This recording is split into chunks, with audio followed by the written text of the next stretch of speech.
was for them, but it was long ago, and now it's in this mind. They're gonna fall, they're gonna pay, they're gonna strike out, they're gonna play. And everybody say no war, no war. People in the street, no war, no war. They don't agree with the fact that the only response is a nuclear strike. They're gonna move insurgent. War, war, The only world insane. war, The only thing they wanted. war. Do they even know what it means? Yes, we score tonight. They made all these promises. Their winters lies. They can't keep their promises. We all knew that. They made all these promises. Their winters lies. They can't keep their promises. We all knew that.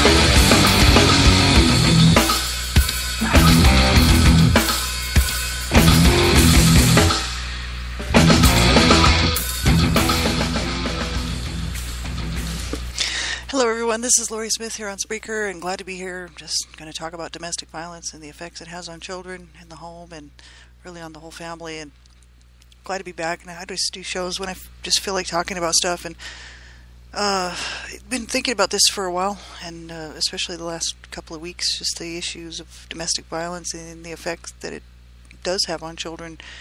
And as a survivor, I guess you might want to call me a secondhand survivor of domestic violence. I've never been in a situation of domestic violence myself, as far as a partner or boyfriend or husband abusing me personally. But I grew up abused in an abusive home, and grew up a child in a home full of domestic violence and abuse.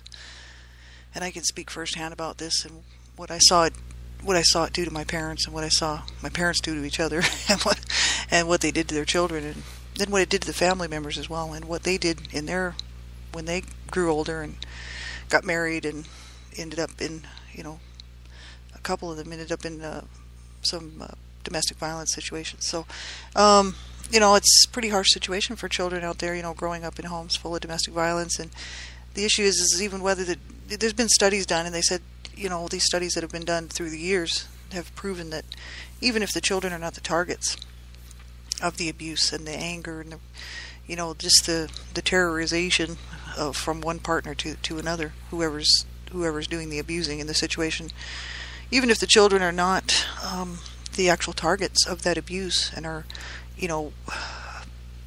not even maybe witnessing it, just being in the home, just being in that environment is enough to cause some serious problems for children as they grow up and try to deal with the issues. Because children are smart, they're not stupid, and they have eyes, they have ears, they can see, they can hear, they can feel the tensions, right, in the home, and they know when there's problems, and a lot of times I think parents, couples, whoever they are that are in these domestic disputes, they think, oh, well, we're not really hurting the children because, the children are not even in the room, and, they're not even witnessing these events, or listening to this horrible stuff, but the children know. And, I can speak firsthand what it's like to grow up in an abusive situation, watching people actually abuse each other. I watched my dad beat up my mother, and I watched my mom fight back and retaliate and beat up my dad. I watched the two of them fight, and they fought on a regular basis. I mean, it was kind of like Friday night fight sessions and Sunday sessions, Monday fight sessions, Tuesday fight sessions. It just sort of went on and on and on and on. And whenever my parents were in the same room, it was a bit of an issue. And so if they were in the same room, it's kind of like, you had to kind of be careful because you never knew what was going to be going on. So it was just that's the way it was. And they would behave themselves sometimes, when they went out in public, depending, grocery stores was not one of those times. I remember growing up and, my parents would fight in the grocery stores, and my mom would be screaming at my dad at the top of her lungs, and he'd be screaming at her and like slapping her, and like this would be at the grocery store or at Kmart, back in the old days with Kmart, and it was awful to witness that. I was really a young girl, and this was even outside of the home that they would do this to each other, and at home it would just be much more escalated and much more violent. And so, things were broken all the time, furniture, dishes, and, just chairs and whatever. My parents really just did a great job to destroy each other and to destroy our home and destroy our family.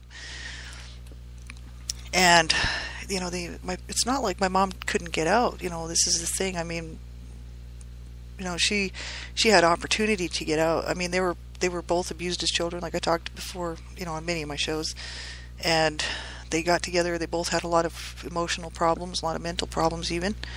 And because of probably due to a lot of it due to the abuse that they suffered as children and neglect and whatever else you want to call it. And they came together. My mom really, I think, married my dad to get out of her abusive home, away from her mother, my grandmother, who was abusing her and all the children, plus a whole handful of orphans that she had taken in from an orphanage that was too full. And so, which they all left. They all took off. The orphans, they all ran away. They took off down the road. My mom said she just watched them go, and she was like, well, I don't blame them, because they were being beaten. My grandmother was beating on all of the children, including her own. And she was a horrible woman.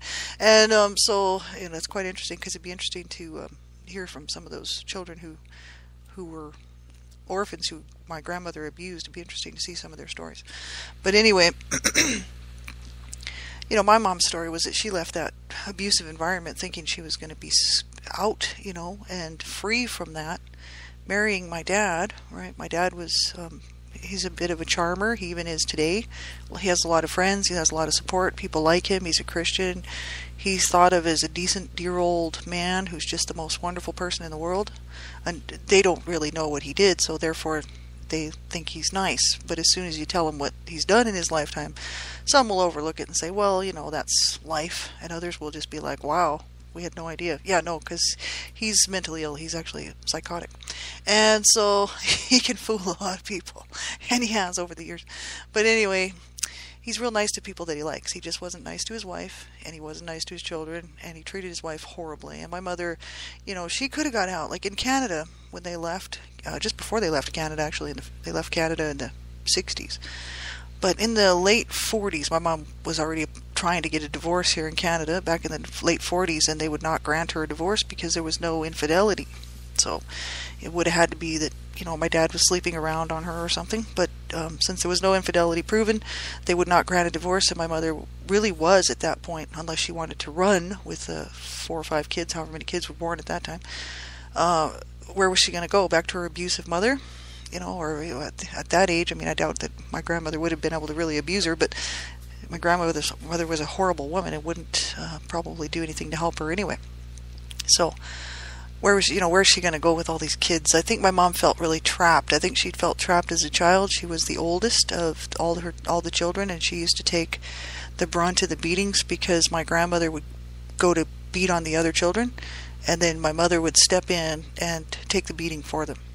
And my grandma didn't care. She's like, well, somebody's going to get beat, so if it's you, then it's you.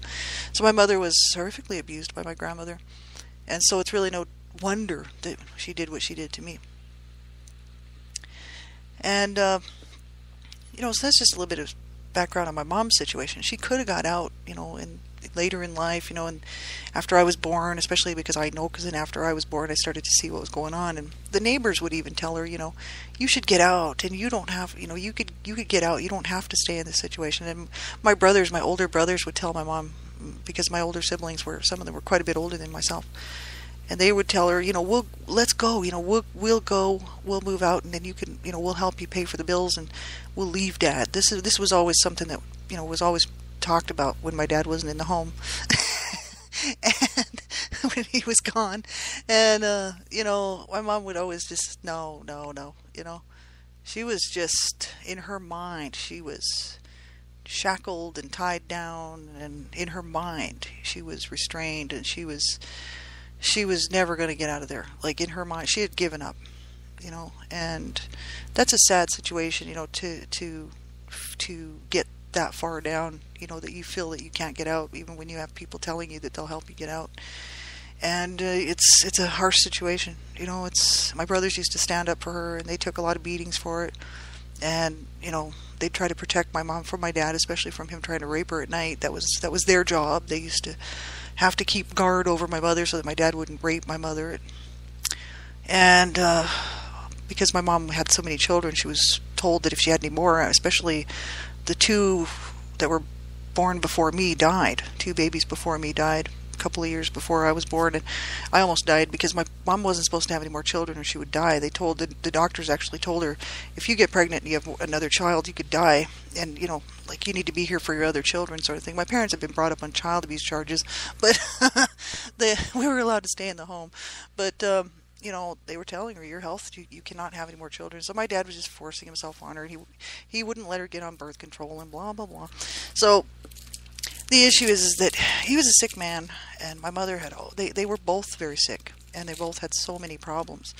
And, my brothers used to step in and, try to keep the peace, and but then of course that put them on the outs with my dad. So that's why my dad was abusing my brothers mainly. And my mom, really just to take her frustrations out on someone, took them out on me. Not so much my older sister, who was 5 years older than me, because my older sister was always gone. She was really not at home very often, which was smart on her end. And she was older, and she was gone. And my mom actually felt sorry for her and didn't pick on her like she did me. She did call her names and slap her around a little bit, but she never beat her, like seriously beat her, to where, she's losing blood and stuff. My mom used to beat me up and I'd be losing blood and stuff, and that's pretty bad and pretty severe. So yeah, my mom had a hate on for me because I was the last child born, and I made it. I made it. So yeah, the doctors saved my life, and I had my own nurse and everything, and I think my mom was not eating when I was in her womb, and she was not looking after herself. And I sometimes, the reason I want to do this show here, domestic violence and the effects it has on children, because I know the whole time that I was in her womb, my parents were fighting, and I'm sure she was screeching at him, and he was pushing her around and slapping her around while I'm in the womb. I know this was going on. And, I sit there and I think about that, and I think, my mother was really, she probably was hoping to abort me, I'm sure of it, but since it didn't happen, she ended up having me. But she wasn't happy about it. Called me a rape child the whole time I was growing up. Wouldn't let me touch her, and I couldn't hug her. I couldn't get any love from her, or care or concern. Really, I was just her punching bag.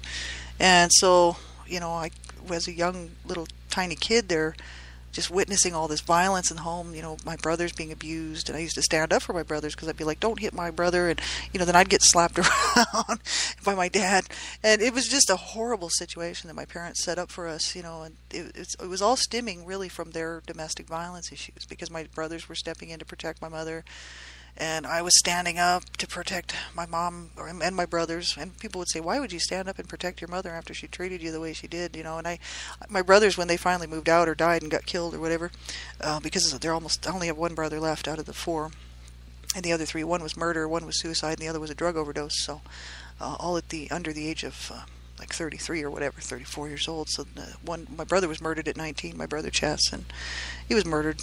And my other brother was committed suicide at the age of 33, and then another one died of a drug overdose, which was kind of like a suicide, at the age of 34. So when they moved out, except for the one who was murdered. The other 2 moved out and went to Canada, and I took over the role of looking after at night, looking after my mom, to make sure that my dad wasn't going in she had her own separate room at that point, and was trying to keep away from him.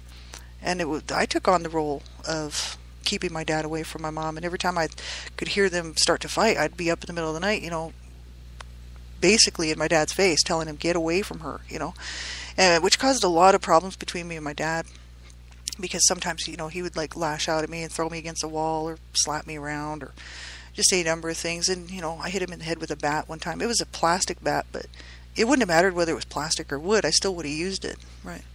And it's a good thing it was plastic. I'm actually thankful that it was, because I smacked him super hard with it in the back of the head, and I paid dearly for that. I'm somewhat still feel the effects from the beating that I took from him there, and it's a serious issue. People don't realize that this stuff. People see these headlines and they just pass over it. It's like, oh, no big deal. Well, it is a big deal, because children's lives are at risk here, and parents who put their children's lives at risk because of their own, really, I call it selfishness, and the fact that they will not, get help and get some marital counseling. Like, my parents were told to get marital counseling for their issues when they got busted on child abuse charges, and the two of them got hauled into court, and because my mom was saying it was all my dad. My brother had been beaten up, and he went to school, and the nurse saw the bruises and stuff, and he said he was afraid to go home, and so they got the authorities involved, and my mom was like, yeah, it's all their dad. He's beating on the children and whatnot. And all the older brothers, chimed in and said, well, yeah, that our dad was beating on them. And then my mom was like, it's all their father. And then my dad said, well, it's their mother too. And then the other siblings all said, yeah, well, our mom beats on us too. So then both of them were brought up on charges. And so my mom thought she was going to get away with it, but she got busted. And so, but they didn't do any time. This was back in the 60s. No big deal. You want to kill your children, that's okay.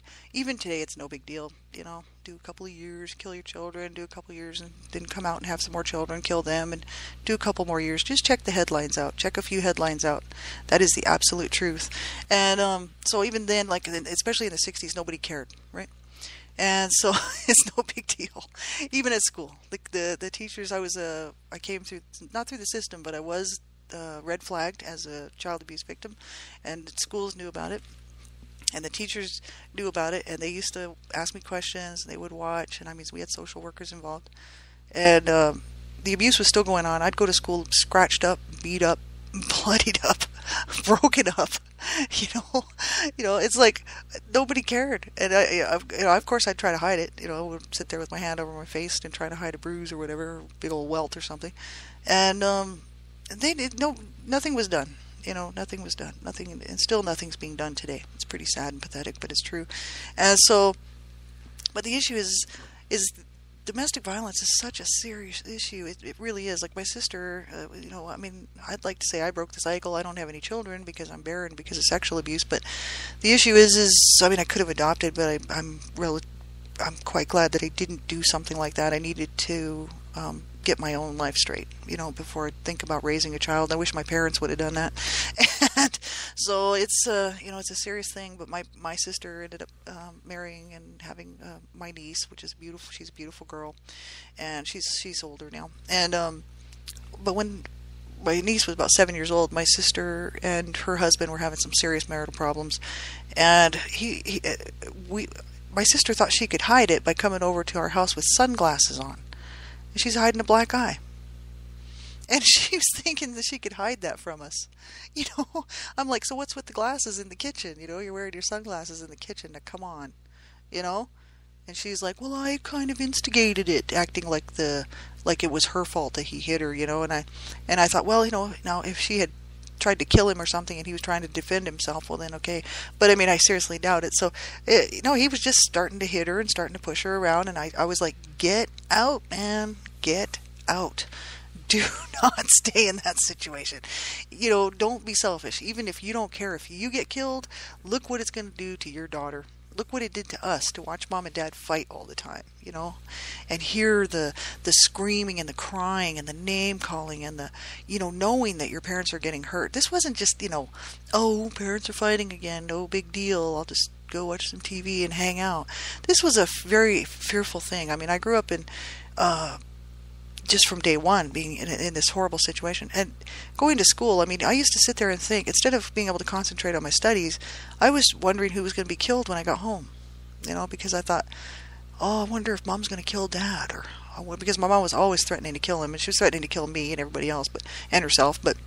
And my dad was too. He was threatening to kill her and us and the family and himself, and he was always trying to kill himself. Both my parents were quite insane.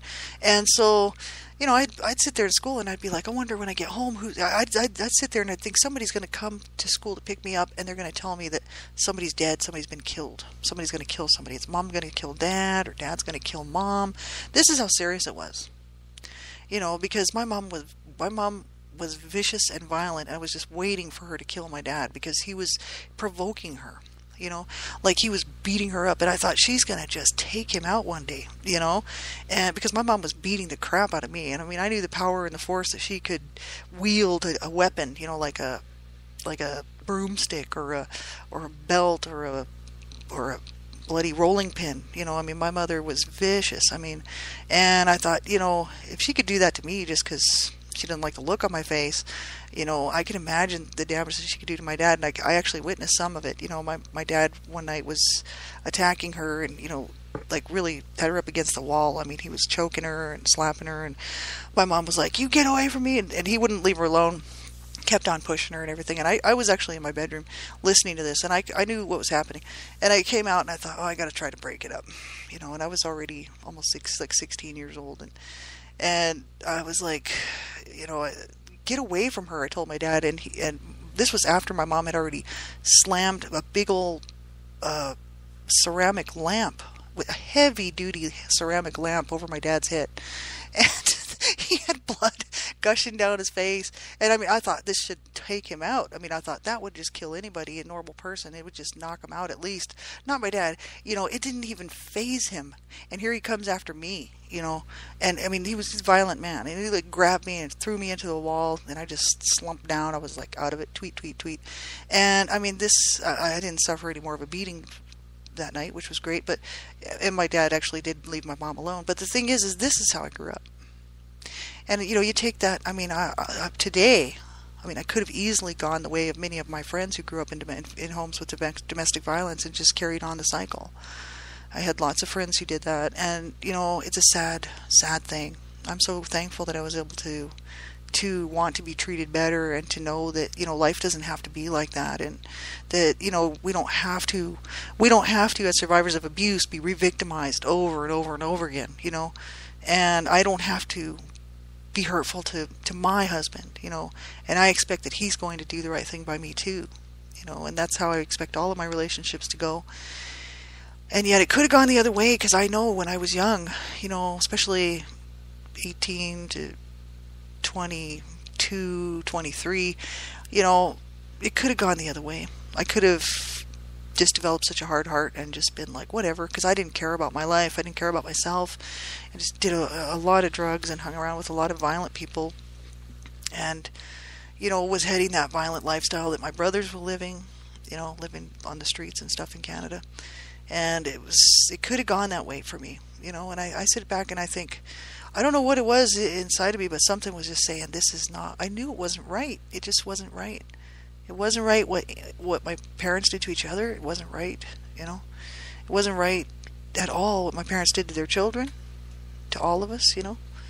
And then it wasn't right, you know, for it's not right for anybody to treat anybody like that. It's just not.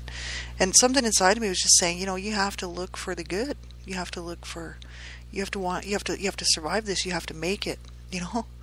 And I mean, it took me to the age of 42 to decide to actually live and not kill myself. But I mean, I've done really quite well, you know, over the years, to maintain a lifestyle of really no drugs. You know, I'm off the drugs. I mean, my biggest problem is cigarettes, you know, nicotine, but it's just what I've been doing for so long. You know, I've been smoking forever, and I'm always still trying to quit. But, you know, I don't drink and I don't do drugs. And I mean, it could have gone, I mean, I used to be a heavy duty drug user, you know, crystal meth and just all kinds of drugs, acid and all kinds of, like, you know, LSD and just cocaine and whatever. You just bring it on.